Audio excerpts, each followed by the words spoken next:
de la tierra más hermosa.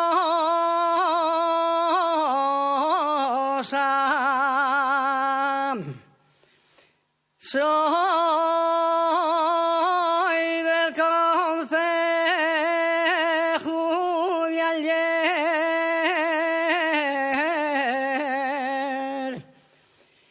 del pueblín de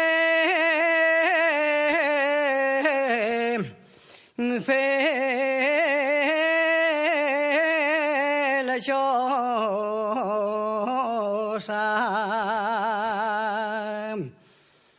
El pueblo de Felechosa,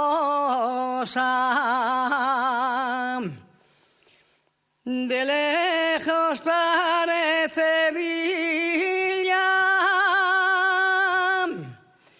tiene rosas a la entrada,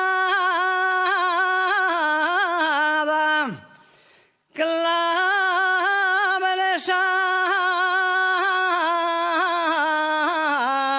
a la salida.